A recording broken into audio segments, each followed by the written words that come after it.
In October 1912, four small European states made an extraordinary gamble. They attacked one of the world's great empires, and within weeks, Ottoman armies were retreating across the Balkans. But the alliance worked almost too well, because once the Ottoman Empire was pushed back, the victors faced a dangerous question: who gets the land? For a century, the Ottoman grip on southeastern Europe had been slipping. Fiscal decay, administrative failure, and pressure from rival empires weakened Istanbul's authority. Seizing this decline, Greece, Serbia, Montenegro, and Bulgaria gradually broke away, transforming from subject provinces into independent kingdoms. Yet in 1912, the Ottomans still ruled a massive corridor stretching from the Adriatic to the Black Sea, holding Macedonia, Kosovo, and Thrace. These regions became the ultimate prize. The new Balkan governments developed professional armies and national programs dedicated to territorial growth. As imperial power retreated, the central question was no longer if the Ottomans would withdraw, but which neighboring state would inherit the territory. Macedonia was a fragmented territory of overlapping identities rather than a single nation. Here, Muslim, Orthodox Christian, Jewish, Vlach, Albanian, and Slavic-speaking families lived side by side.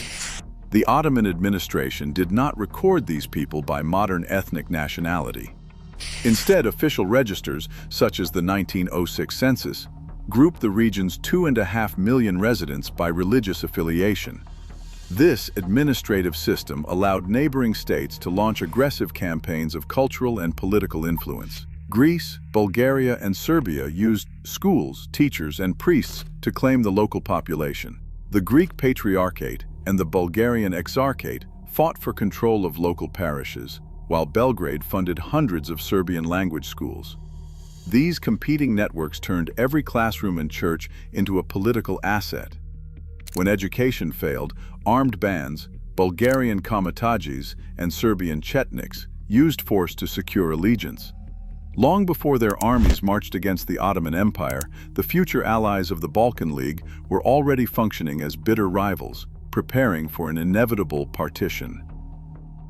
In 1912, the Russian Empire encouraged these rivals to cooperate, hoping to block Austro-Hungarian expansion.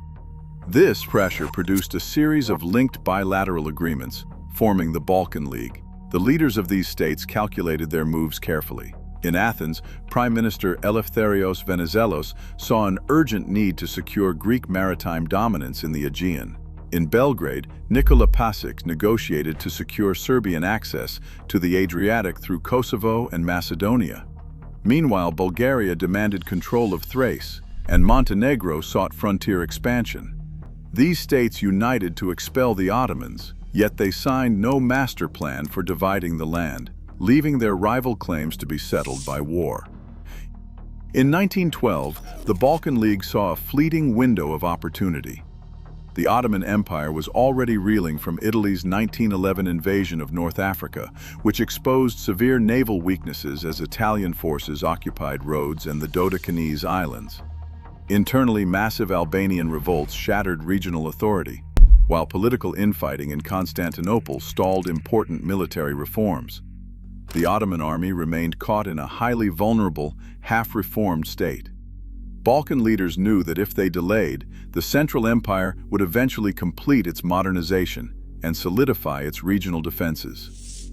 By striking simultaneously on multiple fronts, the four-nation coalition aimed to overwhelm the recovering empire before it could mobilize its vast Anatolian reserve forces. On October 8, 1912, Montenegro opened hostilities against the Ottoman Empire, launching a rapid and coordinated offensive. Within days, Bulgaria, Serbia, and Greece entered the war, forcing the Ottoman command to defend a vast, fragmented geographic area. Montenegro struck along the rugged northwestern frontier while Serbia advanced south through Kosovo into Macedonia. Simultaneously, Greek forces pushed into Epirus and southern Macedonia, and Bulgarian armies launched a massive, coordinated thrust eastward through Thrace. This immediate multi-front pressure prevented the Ottomans from concentrating their forces, fracturing their command structure and forcing a rapid, fighting retreat.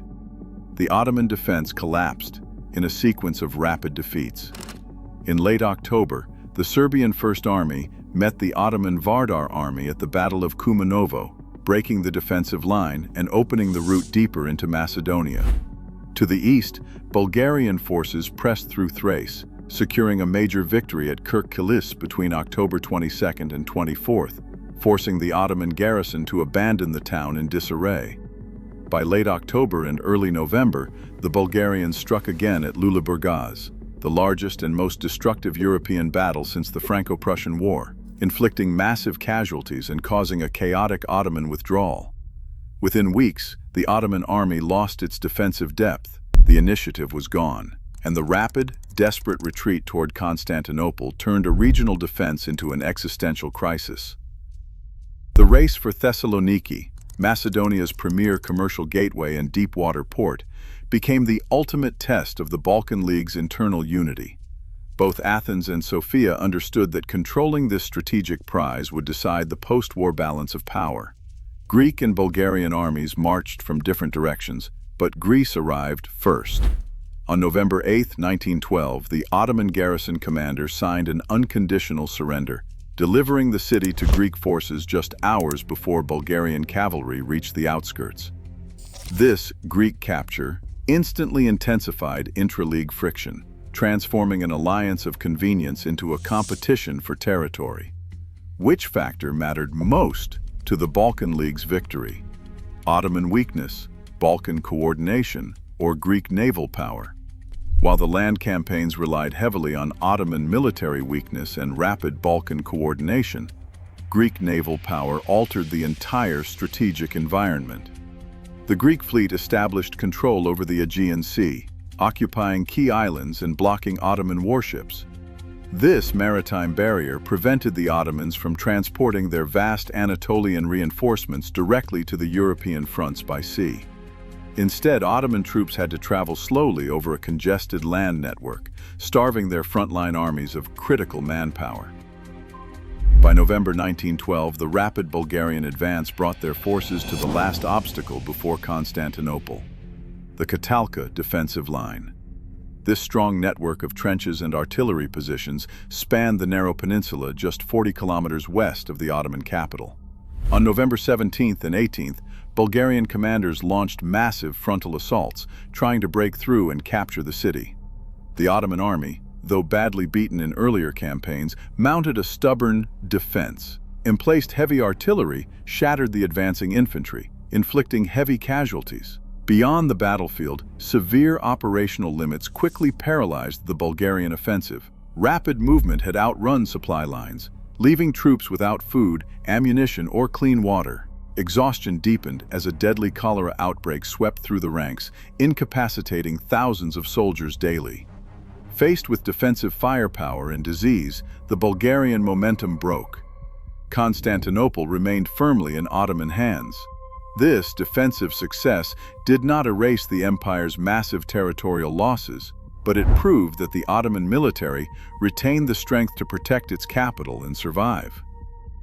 In November 1912, the Serbian Third Army pushed southwest, reaching the Adriatic Sea and occupying the port of Durrës. This expansion alarmed Austria-Hungary, where policymakers feared a strong Serbia would incite South Slav nationalism inside the Habsburg Empire. Vienna mobilized 900,000 troops to force a withdrawal, while Italy also opposed a Serbian coastal presence. To resolve the crisis, the great powers convened in London and established an independent Albania as a permanent barrier. Denied its sea outlet, Belgrade redirected its focus, demanding a larger share of Macedonia, a shift that set the former allies on a collision course. Behind the shifting borders on the map lay a massive humanitarian crisis for the region's residents. The rapid advance of the Balkan League armies triggered widespread violence, displacement, and systemic insecurity. Muslim communities across Macedonia, Kosovo, and Thrace experienced severe violence, expulsion, and mass flight, with contemporary refugee records estimating that up to 400,000 people fled toward Anatolia in early 1913 alone. Yet this displacement was not confined to a single group. Jewish, Christian, Albanian, and Vlach civilians also found themselves caught between advancing armies and competing nationalist projects. As new military administrations established control, local populations faced sudden, destabilizing changes in citizenship, property rights, and religious authority. While determining exact casualties remains difficult due to wartime exaggeration, international investigations, including the 1914 Carnegie Endowment Report, and official consular dispatches, verified systematic abuses. By distinguishing these documented facts from unverified political allegations, the historical record reveals how deeply this territorial partition disrupted daily civilian life, leaving behind a legacy of regional instability. On May 30, 1913, the Balkan League and the Ottoman Empire signed the Treaty of London, formally ending the First Balkan War. The treaty redrew the political map of southeastern Europe, forcing the Ottoman Empire to cede almost all of its remaining European territory west of the Inos to Midea Line. While this agreement consolidated the historic defeat of imperial rule, it failed to resolve the division of the conquered lands. With the Ottoman withdrawal, Macedonia remained the central unresolved territorial dispute, turning the victorious coalition partners against one another over the partition of the region. With the common Ottoman enemy gone, the Balkan League lacked any common plan for peace. Serbia held the vast majority of Macedonia, arguing that the creation of Albania had blocked its path to the Adriatic Sea, changing the entire basis of its territorial expectations. In the south, Greece firmly secured Thessaloniki and the strategically valuable coastal strip. Bulgaria, which had suffered the heaviest casualties of the coalition while fighting on the Thracian front, watched its former allies partition the lands it coveted. Sofia believed the settlement completely ignored their earlier bilateral agreements and disregarded their major military contribution to the war. The fragile partnership quickly dissolved into bitter diplomatic deadlock, then active hostility. On June 29, 1913, less than a month after signing the peace treaty in London, Bulgarian commanders ordered a surprise assault on Serbian and Greek positions. This single, desperate strike shattered the alliance and began the Second Balkan War. Subscribe now to watch our next documentary detailing the Second Balkan War. This territorial gamble did not just end imperial rule, it institutionalized regional division.